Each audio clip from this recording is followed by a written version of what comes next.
তো good morning বন্ধুরা, তোমরা সবাই কেমন আছো? আসলে ভালো আছে। সিম্পল শম্পা ব্লগে আর একটা নতুন ভিডিও নিয়ে এলাম। আশা করি তোমাদের খুব ভালো লাগবে।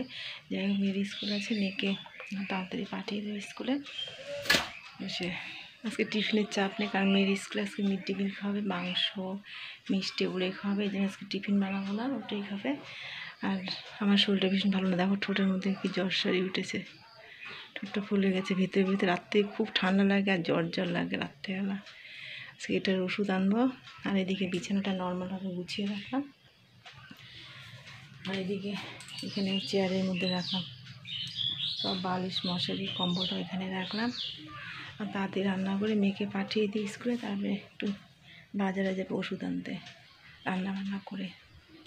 তো বন্ধুরা, মেয়েকে খাইয়ে দেয় স্কুলে পাঠিয়ে দিলাম। আজকে কিন্তু কিছু রান্না করিনি, কারণ ঘুম থেকে উঠেছে 1 নম্বর দেরিতে, 8:30টার দিকে ঘুম থেকে উঠেছি। শরীরটা একদম জ্বর লাগছিলো, মানে উঠতে ইচ্ছা করছিলো। মেয়েকে ভাবছিলাম স্কুলে পাঠাবো না, কিন্তু না পাঠালেও কেমন লাগে, তাই না? সামনে পরীক্ষা। তাই মেয়েকে বললাম, ওকে বাবা যাও, আমি এখন তোমাকে নিয়ে আসবো। মেয়ে তো বলছে না, তোমার শরীর ভালো না, আমি স্কুলে যাবো না। আমি যে না, যাও, আমার কোনো অসুবিধা হবে না তোমাকে আনতে।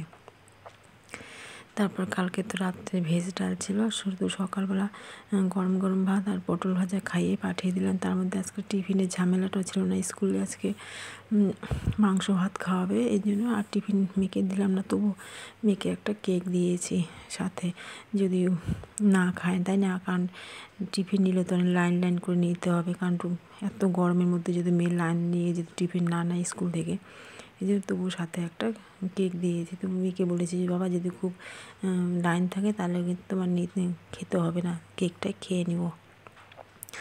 তো মেয়ে নিয়েছে। আর আজকে বৃহস্পতিবার, যাই হোক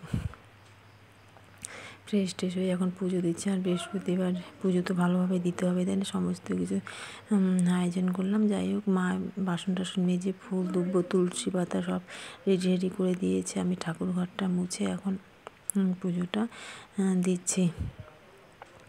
আর বৃহস্পতিবার, তাই না, ভালো লাগে পুজো দিতে, দেখতেও সুন্দর লাগে, সমস্ত কিছু পরিষ্কার থাকে। আর ঠাকুর ঘর কিন্তু পরিষ্কার থাকলে কিন্তু দেখতেও ভালো লাগে, মনটা ভালো লাগে, যে কোনো জিনিসই, তাই না? ঘর দুয়ার পরিষ্কার থাকলে কিন্তু মনটা একটা আলাদা একটা আনন্দই লাগে। এদিকে আমার ঘর সাজানো কমপ্লিট, এখন সমস্ত জায়গায় ফুল টুলগুলো ছিটিয়ে দিচ্ছি। শরীরটা খারাপ জন্য তোমাদের কাছে কোনো কিছু কাজকর্ম আর শেয়ার করলাম না, তবু কিন্তু টুকটুক করে সমস্ত কাজই করেছি। ঘর মোছা, বাসন মাজা, পুজো দেওয়া, কাপড় মোছা সবই করেছি। এদিকে পুজো দেওয়া কমপ্লিট হয়ে গেল, এখন ওষুধ আনতে যাচ্ছি, কারণ ওষুধটা না খেলে শরীরটা ভালো লাগছে না। ওষুধটা এনে খাওয়া দাওয়া করে তারপরে একটু রেস্ট নিয়ে তারপরে রান্না করব। সমস্ত কাজকর্ম শেষ, রান্না শেষ করলাম। রান্না করেছে ভেজ ডাল, পটল ভাজা, কাঁচকলা ভাজা, আর আছে পাঁচমিশালি সবজি। এই হচ্ছে রান্না। মা পুকুরে মাছ মারতে গেছে, এখন 12:15 বাজে। যাই হোক, কখন মাছ নিয়ে আসুক। আমার খাওয়া দাওয়া কমপ্লিট, রেডি হয়ে গেলাম। এখন একটু অনলাইনের দোকানে যাবো, অনলাইনের দোকানে একটু কাজ করে তারপরে মেয়েকে আনতে যাবো। এই সকালে ওষুধ নিয়ে এসেছি, এখন ওষুধটা খাবো। একটু সকালবেলা অর্ধেকটা খেয়েছি, এখন দুপুরবেলা এখন অর্ধেকটা খাবো। যাই হোক, একটু ওষুধটা খেয়ে একটু শরীরটা এখন একটু ভালো আছে।